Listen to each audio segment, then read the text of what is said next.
pay.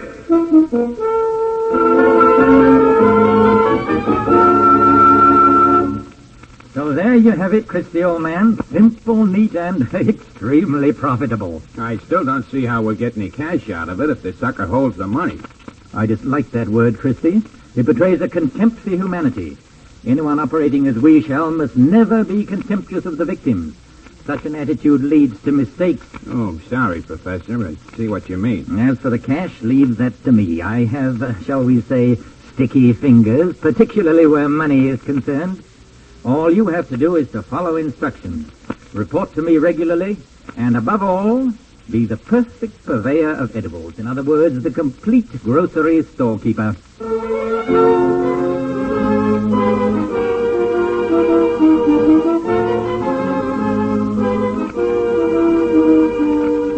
In the interest of good citizenship and law enforcement, we present Crime Does Not Pay, based on the famous Metro-Goldwyn-Mayer series of short subjects. In just a moment, you'll hear The Professor Pulls a Switch, starring John Loder.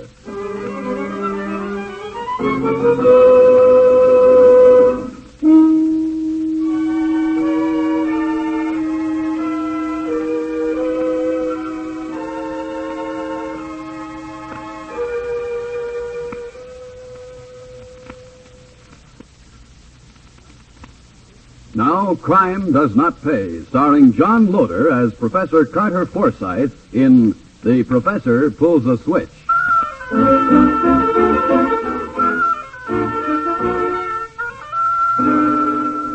Of all the kinds and types of crime which occur each day, perhaps the type most worthy of our absolute contempt is that which preys upon the hopes and ambitions of hard-working, plain people. Such crime is the province of a smooth, apparently well-educated party known at the time of this story as Professor Carter Forsyth. The professor looked and dressed his part. He knew and used the proper lingo.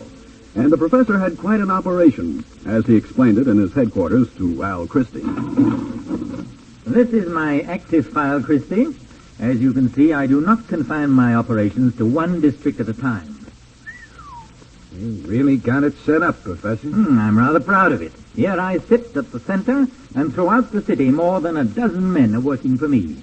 Since all of them achieve a more than fair profit, I have no experience with the kind of internal quarreling that unfortunately occurs in widespread organizations. And all of them are grocery stores. Always grocery stores, Professor? All people must eat. Therefore, the well-run grocery attracts the patronage of almost everyone in a given neighborhood from time to time. Gradually, the regular customers begin to gossip with the storekeeper. Much can be learned that way, and much money can eventually be garnered.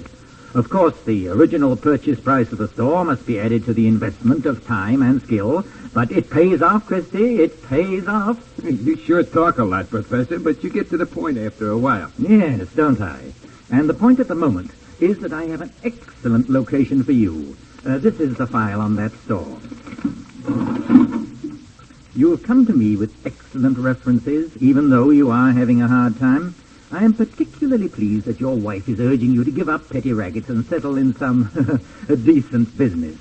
She need know nothing of the true nature of our operation, and both she and the children will give you an excellent front. Now, so far, you're making a lot of sense. Now what? You will be the owner of this store. You will conduct your business properly and honestly. You will strike up friendships. You will learn who is the wealthiest person in the neighborhood, and you will concentrate on him. At the proper moment, you will advise me, and I will visit you while you are entertaining your new friend with choice wine and other delicacies. I will deign to offer to help your friend at a price. After that, we take him, and it'll be months before he knows the difference. So there you have it, Christie, old man. Simple, neat, and extremely profitable.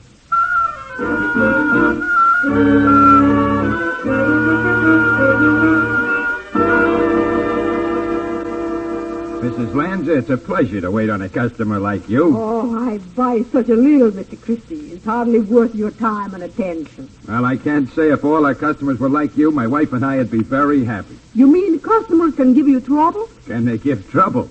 I shouldn't say this, but take that Mrs. Pingatore. Oh, that one, I know her. Her husband, he has a few dollars. She owes the world. I see you know her. Nothing is ever right. The brand she wants, I don't carry. I give her the best. Never good enough. Complaints. Why she puts on airs, huh? My Mio, he can buy and sell her Nicholas 3 times over. Is that so? Well, now, who'd have thought it? Oh, we have saved, Mr. Christie. We cut a corner here, we put a little away there. Oh, yes, we have saved. But we do not change our habits. I see. You know, Mrs. Lanza, I'd like to meet your husband sometime. Why not? I think he will like you. Maybe we spend an evening together, huh? Yeah, why not? Oh, Al, I was wondering... Oh, Mrs. Lanza, how are you? Oh, just fine, Mrs. Christie. I was just saying with your husband, we maybe spend the evening together sometime, huh? Yeah, I was thinking, Bertha, that bottle of Oviedo we've been saving. Oh, why not? Well, I'd like that, Mrs. Lanza. We have so few friends here since we moved. Oh, the friends will come. We have not been here so very long. You'll see. The friends will come. And we'll get together soon, yes?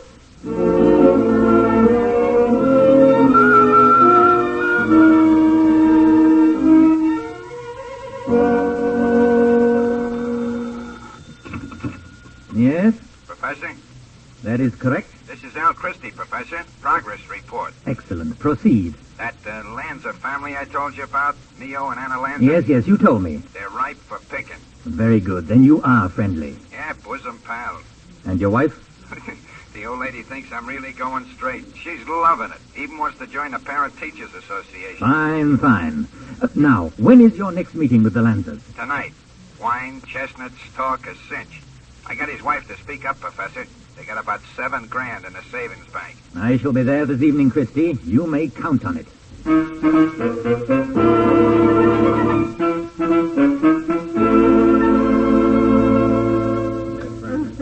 More wine, Mio? Why not? It's excellent. A man who sells the best groceries, he likes the best of everything, no? Well, that's a new quality in my husband, I must say. Oh, excuse me, the door. Help yourselves, folks. That's what the bottle is there. Oh, thank you, Mr. Christie. He is a fine man, your husband, and a good judge of wine. Oh, thank you. Just like you don't know, Mr. Christie. Every woman knows the ability of her man. Well, here's a real surprise. May I present my wife and Mr. and Mrs. Lanza, Professor Forsyth. Good evening, everybody. Good evening. Oh, now, please don't let me disturb you. I was in the neighborhood, and as I have some news for Mr. Christie, I thought telling it in person would be pleasanter than by telephone. Oh, you mean about Billy? You remember, Bertha? I told you the professor was trying to pull a few wires, get him a job? Oh, yes, of course. I recognize the name. Oh, please sit down, Professor. Thank you, I will for a moment. A glass of wine, sir? It's excellent. You take my word, huh? Please do, sir. And a cookie? Thank you again. Your health, ladies and gentlemen, and success to Cousin Bill in his new job.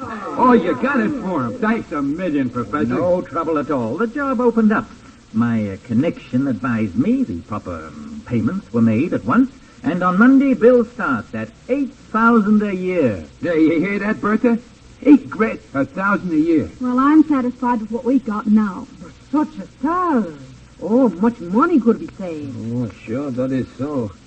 You know, I would... Oh, no, is it too much to ask? Yeah, ask away, Mio. The professor won't mind. Why, of course not, Mr. Lanza. As Alfred said, ask away. Well, it would be possible that another such a job might open up. Oh, such things are always possible. One never knows. Sometimes it occurs within a few days. Other times it takes months. And, please, what is the work? Well, Cousin Bill is an inspector in the sanitation department. Oh, that needs a special training. No, not that job. There are others, not only in the city government. May I ask what you do, Mr. Lanza? Oh, sure. I manage a big shoe place. It's called the Cobbler Shop. It's in a big building downtown. Then you are experienced in management. Sure, that's right. And you make by the year? Anna, how much is $70 each week? It's about $3,500 a year. Oh, yes, that's Oh, but surely, Mr. Lanza, a man of your obvious abilities is worth more, much more. Bigger jobs are hard to find. That's right. Oh, but the professor could do it, couldn't you, Professor? Perhaps. It may take time, but it might be done. I have connections in many fields. And this would cost... Oh, for a job in the bracket we have in mind, the fees run high, usually in 4 figures. Around 5,000. Anna, What do you say? Maybe I do not know. As you wish, Mio. Let us try, eh? Is it not always necessary for accept the job? Yes, Professor? Oh, not always. All right. You will try for me. Eh? Oh, for a friend of Alfred's, I'm always happy to try. And it has been my experience that a friend is very often closer than a cousin. Yes, in this case, you're absolutely right. Very well, then. Of course, there are certain formalities. For instance, what? The money, in cash, $100 bills, must be handy and must be prepared in a certain way. Why? So that the paymaster, so-called, can accomplish his distribution with the least possible difficulty. Oh, I get it. Under-the-counter stuff. Correct. Therefore, it is necessary that I check the wrapping of the cash. All right. You tell me. I get it. I show it to you. Very well, but let the details go for now. This is a social gathering. Shall we drink to a successful conclusion of this little arrangement?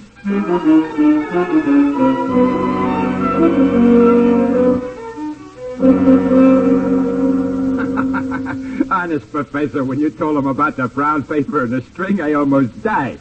You sure played him pretty. Experience, Christy, experience. Do you think Lanza's impressed with me? Oh, with the cape and the cane and the black hat, you're a professor to the hilt. At least the way Mio Lanza believes a professor is. Excellent, excellent. The choice of costume is important. Here it comes, Christy. Follow my lead. Oh, Mr. Lanza, we'd almost given you up. Yeah, sure. I come as fast as I can. Here, you see. Here's a $5,000. All in a $100 bill. And I wrapped it carefully in the brown paper once around. That's all right, huh? Perfect, Mr. Lanza. You want to count it, huh? I open. Oh, as one gentleman to another, I trust you, Mr. Lanza. I wished only to be certain the package was properly prepared. Oh, 1,000 pardons, my cape, on the counter. Oh, that's all right. There we are, your package, sir. You don't want to haul it yourself. Oh, why should I? Well, I mean, but for the bride. Oh, a harsh word that. We'll overlook it. No, you will keep the money until I call for it. Maybe Alfred, he hold it, huh? Me? Why? The professor trusts you, Mio. Well, all right, if you say so, it's all right. Like it is, in the packages are going to stay until you call it. Excellent. And now perhaps you would like to put it in a safe place, at home. Sure, it's a lot of money. I work a long time to save this money. Now I going to invest it in a fine job. Thank you, Alfred. Thank you, Professor. I'm going to have it ready all the time so that when you call me, goodbye. Yep. Now what, Professor? Open this package, Christy. Huh? Oh, yeah, sure. Hey, Professor, this is Mio's dough. And he has cut newspapers wrapped exactly like this. When my cape fell on the counter, remember? Oh, that dope. The poor old dope sitting on a package of newspapers. The old handkerchief. Exactly, and months before it will be discovered. In the meantime, we shall have many more victims. Oh, brother, what a switch. What a switch. Yes, Christy. You might put it, the professor pulls a switch. A $5,000 switch. Who's the next victim, Christy, and where and when?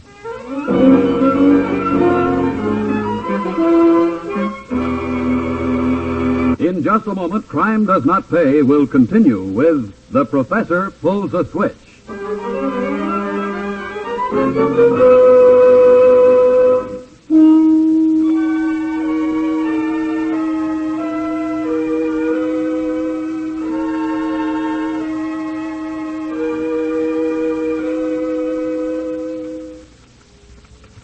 Now we continue with Crime Does Not Pay, starring John Loder as Professor Carter Forsyth in The Professor Pulls a Switch.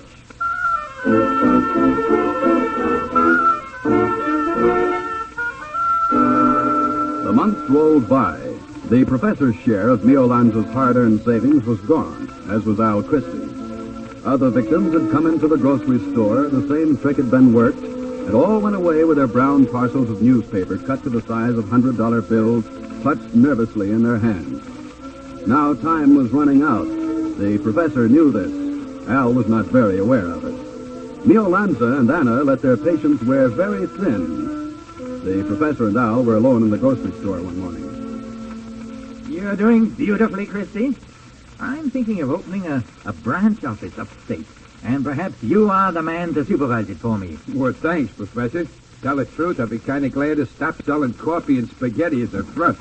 Hey, Professor, we've been looking for you. Yes, sir. It's 5 months now, and you give no job to my husband. Mrs. Lanza, I said when we first met it might take time. Almost for half a year now. Is it too long?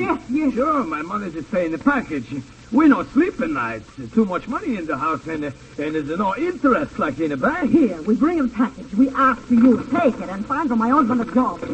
Getting a little frayed around the edges, isn't it? My friends, I was just this moment explaining to Mr. Christie I have a most important appointment downtown on your business, Mr. Lanza. So if you will excuse me, But, Professor, you'll all forgive me. I can barely make it now. I'll see you again presently with good news, I trust. You know something? All at once, I don't like this man.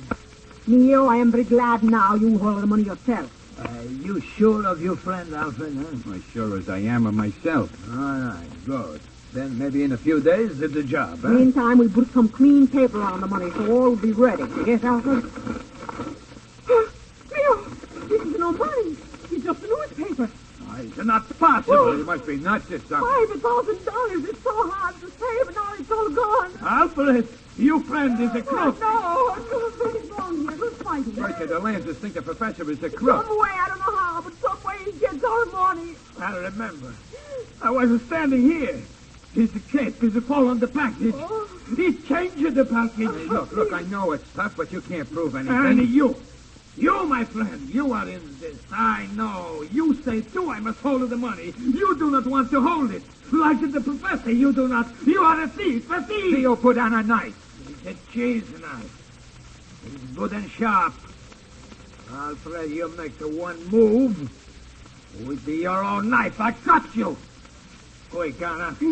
You run for the police. Yes. We arrest my friend Alfred. We find out who is the thief. Who steal the money so hard to save.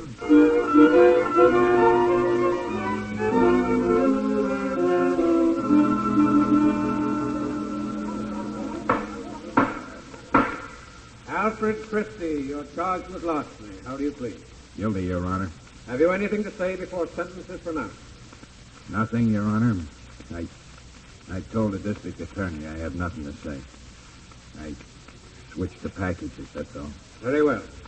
I know that it's accepted practice in some cases to allow a prisoner to plead guilty to a lesser charge in order to avoid the time and trouble and expense of a long trial. However, I can think of few crimes more reprehensible than the one to which you've just admitted guilt. Swindling an honest man of his life savings. With this in mind, I sentence you to the limit the law allows. 5 to 10 years in state prison. That's all. And what happens to me, Your Honor? And the kids while he's in jail? Why is my husband a victim while a man who was behind it goes free? Have that woman removed. Now, don't, Bertha. You'll only get in trouble. I don't care. They told the book at you. But what about the professor? Where is he? Why haven't you Just a told me? moment, madam. Are you Mrs. Christie? I am, Your Honor. Do you know something about this professor that your husband has refused to tell? I know him. Professor Carter Forsyth. With his ways and his smiles. And all the while he's a thief and a maker of thieves. Well, I please console yourself, madam. You can't help your husband by this scene, but you can possibly help the state. I direct that the district attorney and the police question you at once, and if possible, that your testimony be given to the grand jury. That's all. Take them both away.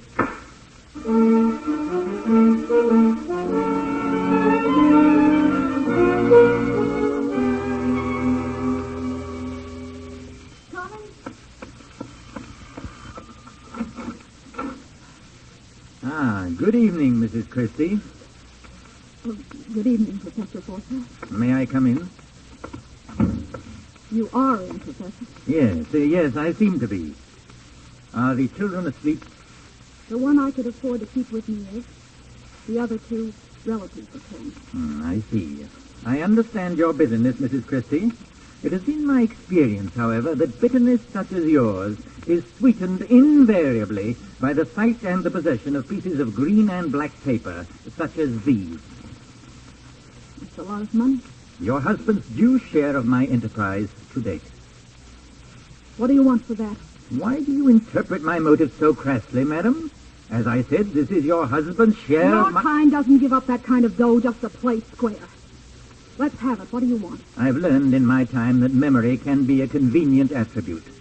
Memory has strange lapses at times, and I believe that your memory is due for an exhibition tomorrow before the grand jury. Oh, in other words, you're buying my silence, Professor. Again, madam, you're very blunt. Let us say I am ensuring that certain details which you hinted at in a certain courtroom during a, to say the least, injudicious outburst will flee your memory tomorrow morning. Save the talk, Professor, and the money. Surely you will listen to reason, Mrs. Christie, a large sum of You reason. won't get Al out of jail. And I'd like to see you there on visiting days, too. And so would the Lances and a lot of other decent You're folks. very determined, madam. A pity. A stubborn woman is usually a foolish woman. What do you mean by that crap? It may interest you to know, madam, that I acquired my sobriquet of professor while I was a magician of no little repute. Stay away from That me. reputation was based principally on my knowledge of sleight of hand, on my very skillful hands, on my very powerful hands, Mrs. Christie. Don't touch me! Let us not be noisy and vulgar about this, Mrs. Christie. It's really too bad you were such an emotional woman, Mrs. Christie. The grand jury will miss you, madam.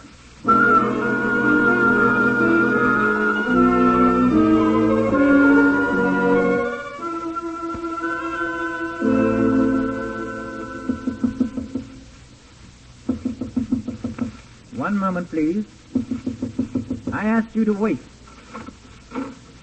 Christie, Let me in. Shut the door, Professor. aren't you out early, Christie? I'm out. Good behavior. In a matter of months, on a sentence of 5 to 10 years? Oh, there must be new rules. Yeah. And maybe I made him. Christie, surely you haven't been foolhardy enough to break jail. Maybe. Maybe a couple other things, too. Interesting. Care to cite any examples? Yeah.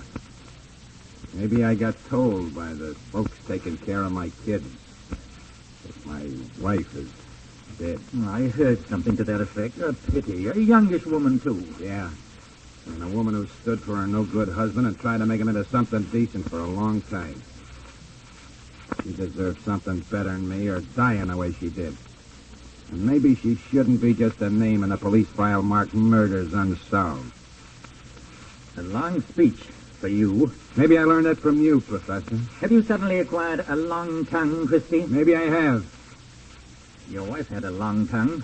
Too long. Much too long. I figured you were in that deal. No one has anything on me in that case, Christie.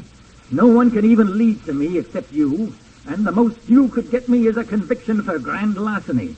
However, I have no intention of spending any time in jail. You're gonna fry, Professor. On the contrary, Christie, a respectable householder such as I has every right to protect his premises from an escaped convict such as you, particularly a thief such as you, even when the protection involves killing. Put away the knife, Professor. It doesn't go with the act. On the contrary, the climax of my act used to be an exhibition of knife-throwing like... All right, put it down, Professor. Down or into Christie here. All right, hold him, Wiener. There, I got him, Lieutenant. Let me go. You have no warrant. Quiet him, Wiener. Yes, sir. Okay, dump him in the car, Wiener. The doc can look at his hand down at the station. Check, Lieutenant. You all right, Christie? Yeah. Now I am. But you'd never get here, Lieutenant. Why, we were outside right after you shut the door. Nice work. We've got a good circumstantial case on him for the death of your wife and a clear case of attempted murder where you're concerned. And I've got a hunch, Christie, that the parole board will take early notice of your assistance to the police in this. Now then, before you go back to jail, you want to watch us book the professor for murder?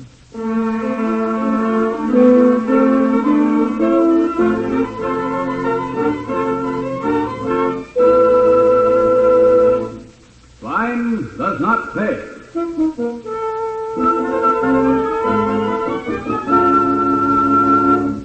John Loder, who was starred as Professor Carter Forsyth in The Professor Pulls a Switch, will be back with you in just a moment.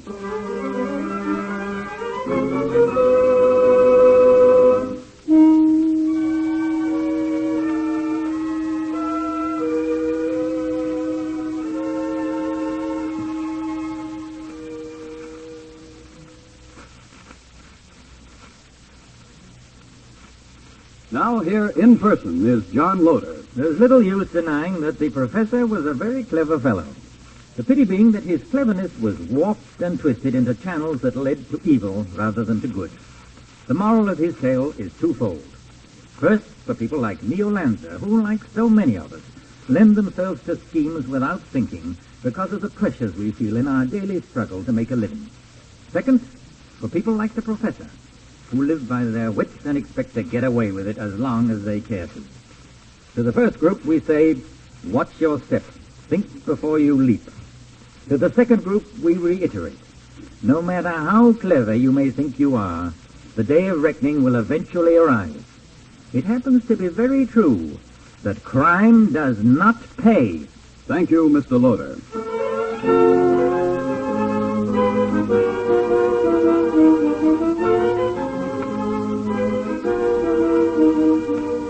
Crime Does Not Pay is written by Ira Marion and directed by Mark B. Loeb, with music composed and conducted by John Garth. Technical advisor is Burton B. Turkus. The events, characters, and names used in the story you've just heard are fictitious.